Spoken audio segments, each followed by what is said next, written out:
You're listening to the Piano Parent Podcast with Shelley Davis, episode 325. Hey there, and welcome to the Piano Parent Podcast. I'm Shelley Davis, a longtime piano teacher and parent with my husband of 4 mostly musical kids. As parents, we spend so much time trying to encourage and motivate our kids. We wonder if we're doing the best things for them. We second guess our decisions, and we worry if we're going to scar them for life. While you focus on encouraging your kids, I'm here to reassure and inspire you. I'll be here every week with practice tips, inspirational teacher interviews, and musical topics to help you impress your kids with your musical knowledge. Parenting is not for the faint of heart, but it's much easier with support, and you have come to the right place. Good morning, piano parents. Welcome to today's show. I appreciate that you have chosen to spend some time with me today. The topic for today's episode, actually the title for today's episode is, quote, "We need to leave early from the recital." That's a hypothetical statement from a piano parent, but it is along the lines of other statements that I have received over the years. We need to come late. We'll be late for the recital. Can you put us toward the end of the program?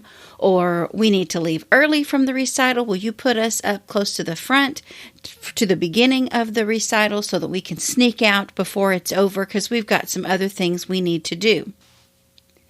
I've been pondering this question and kind of working through this issue in my mind because it is a factor. It is an important thing for parents to consider during the springtime of the year. This is a busy time of the year, and there are a lot of things going on. And today we're going to be talking about priorities and communication and what you can do to make the best of a tight schedule. I'll tell you some things that I try to do in my own studio, and if you're a teacher listening, you might consider working out some of these details in your own studio. It may be hard to do this year, but maybe it's something that you can make plans for next year to make this important event in your recital and in the life of your piano students. How can we make it as workable as possible for our busy students and their busy parents? One major aspect of taking piano lessons in a private studio is the opportunity to showcase what you've learned for a small audience, in front of your peers, in front of your family and friends. And it's in my studio, I consider it almost the bow that puts the finishing touches on the previous school year. Different studios host recitals throughout the year for different reasons and different time frames. In my studio, for the last several years, the only big public event that I do is my spring recital. I did a survey with the parents in my studio, and this coming Christmas, we're going to go back to an old tradition that I had sort of let slide over the last few years, and that is to perform Christmas carols at a local retirement center. So they let me know that is something that they would make time to do. I'm going to try to incorporate that, but the big deal, the big event in my studio is the spring recital. And I used to hold my spring recital at the end of May. That's the end of the school year. I would have lessons all the way through the end of May, and that was our big finale. And then I didn't teach much during the summer, and so that kind of put closure on that year, and then we would make plans for, do it all over again come August. I started recognizing that a lot of my students were having conflicts in the month of May, and I was having to reschedule lessons and try to figure out makeup lessons or swapping times between students because they had a lot of other end-of-the-year activities going on in May with band concerts and awards presentations and summer sporting events kicking into gear with practices and scrimmages. So I don't even remember when, but it's been many years ago, I decided to move the end of my studio year to April, with our spring recital being the first Monday and Tuesday in May. And I'll talk more in just a minute about why it's Monday and Tuesday. But since I recognized that May was busy for my studio families, I decided to be proactive and tailor my schedule so that it finished in April. And then that's a selling point with my studio families, is that we won't have piano lessons in the month of May. That frees you up to be able to do all of the other activities that are important to you. And then I do teach during the summer. Now it's, for some reason, the groceries don't stop needing to be bought and the electric bill doesn't stop coming in the summer. So as a matter of livelihood and taking care of my family, yes, I do work in the summer. I do need to earn an income. Along with the change of moving the end of my studio year to the end of April and having my recitals in early May, I decided also to move them to a boring, regular, average, run-of-the-mill weekday. Years ago, I had my recitals on Sunday afternoons. I figured everybody's dressed up for church for Sunday. We may as well stay dressed up, go to lunch. After lunch, maybe around 2 o'clock, we can have our spring recital. And that was fine for a season, and it might be something that works just great in your teacher's studio. But my enrollment grew to the point that if I had one long recital all in one sitting, it was going to be an hour and a half to a 2-hour long event. And that is just too long for a lot of people. One year I had a marathon recital and it went on and on and on. And by the time we got finished, everybody was just... Everybody was on their best behavior, but you could tell they were all tired. And they were like, Shelley, don't do this to us again. And I didn't want to do it to me again. So about 10 years ago, I decided to split my spring recital into 2 different events. And that has been very helpful, especially given today's topic. I use Sign Up Genius. It's an easy, free thing, and I set the parameters. You can come on Monday at 7, or you can come on Tuesday at 7, whichever recital works best, with your schedule. And I don't want it to be too heavy with, 20 students performing on one day and only 5 performing on the next day. So I limit it to about 15 per recital. Actually, it'll need to be more like 18 this year. I've got about 36 students. So we'll split it into those 2 events. And it works out so well for the venue that I use. I wish my own home church had a big, beautiful piano so that I could just have recitals at my own church. But the church that I attend, I'm not the principal pianist there, and there's a keyboard. Not really the best thing for a piano recital to have it hosted on not even a full-size keyboard. We have more of a worship band at our church. Anyway, that's neither here nor there. There is a local church in my community that is very gracious to allow outside members of the community to host events there. And since my event is on a Monday and a Tuesday, I have never, so far, knock on wood, I have never put in a request for my recitals, and I have never been told, I'm sorry, we're booked that day. If my recitals were still on Sunday afternoons or on Saturdays, I have a feeling there are many other church activities going on those days, and I would not be able to have my recitals there. So those are the 2 things that I have done within my own studio to try to make things better for my families. I end the studio year in April so that our recital is in early May, and then they have freedom. They don't have to worry about makeup lessons or trying to double book or avoid being double booked in the month of May. I also, because of time and for flexibility reasons, I also offer 2 dates for the recital. They can come Monday, May the 1st this year, or Tuesday, May the 2nd. And I've had students that sign up for Monday and then realize, maybe even the week before, oh, we have a conflict. Can we come on Tuesday? Absolutely, you can come on Tuesday. I try to structure the things that I offer with so much flexibility that they're almost foolproof. Not entirely, because I am, it is me that is in charge of these things, and I do make mistakes. But for the most part, I try to make them as user-friendly as possible. So if you're a teacher, maybe that gives you some ideas of what you can do to serve your piano families. But if you are a parent and you have a very busy piano kid who is involved in a lot of things, what can you do to make sure that the studio recital is a priority?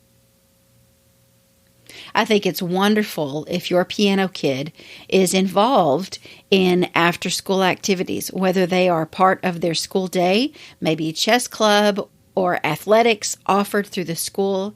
Maybe your piano kid is involved in dance or gymnastics or some summer league of softball, and practices are starting to get going.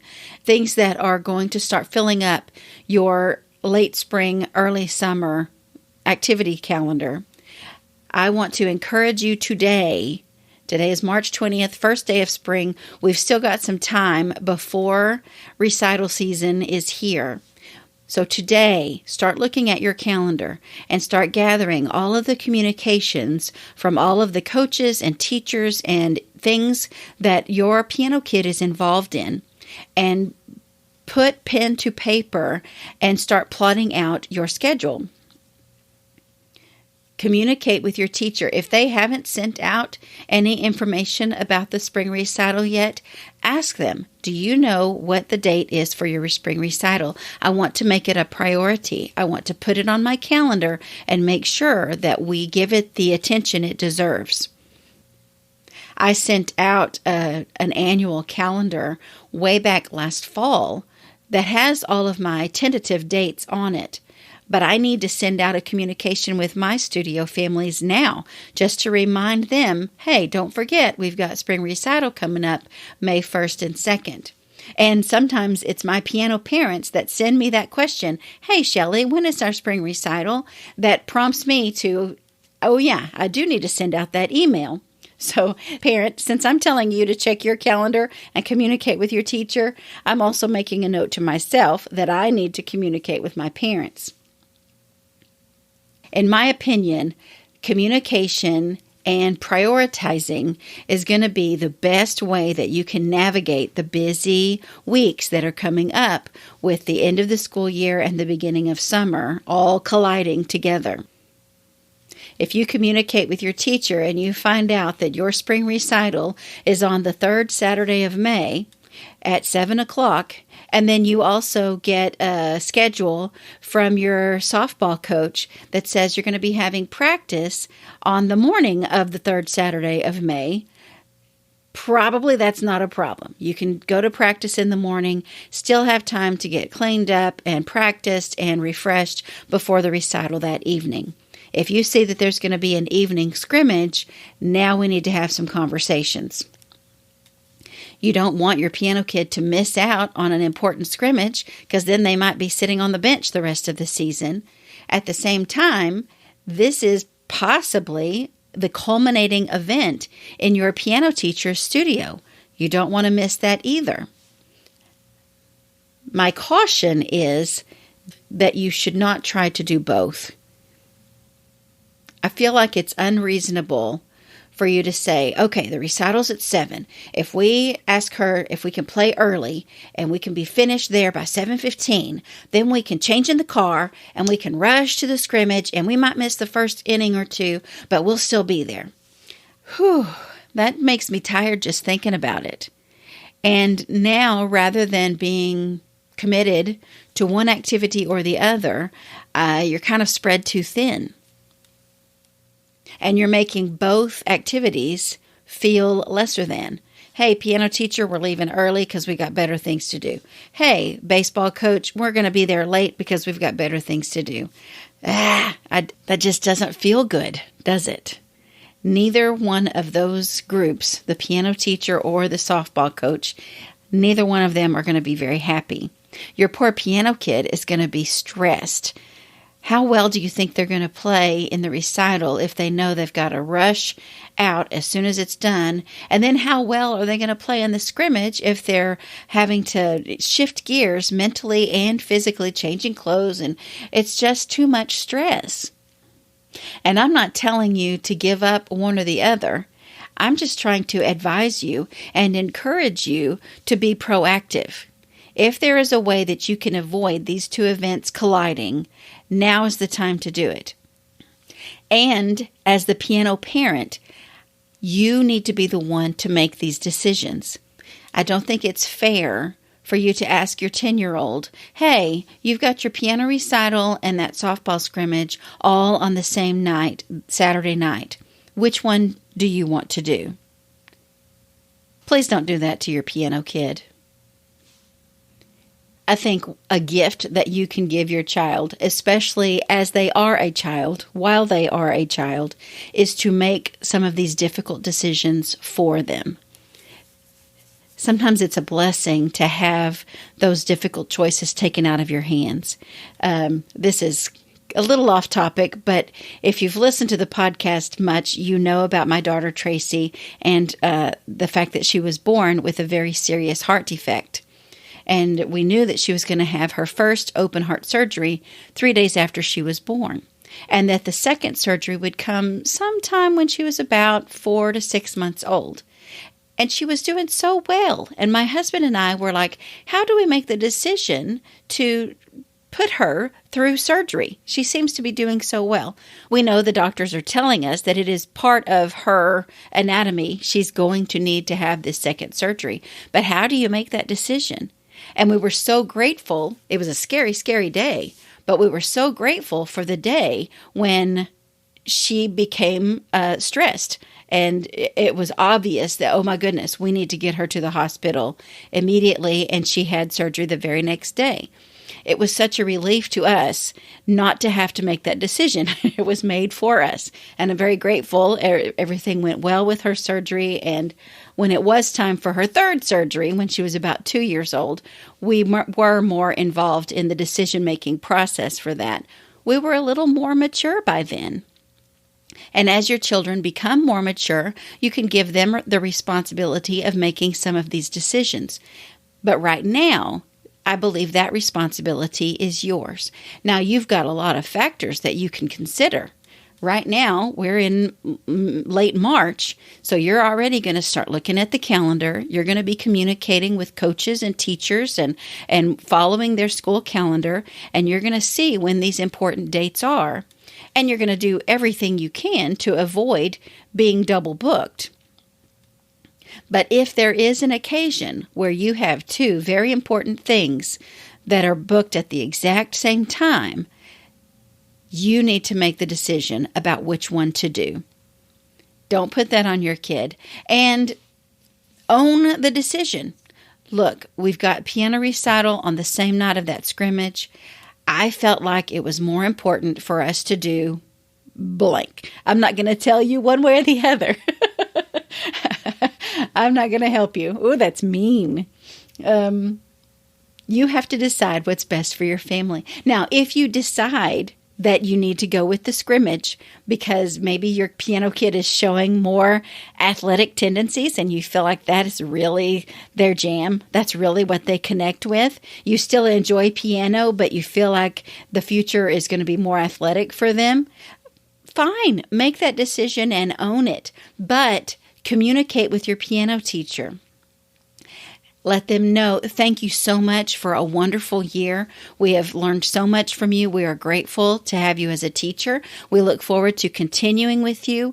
I'm sorry we won't be able to attend the spring recital.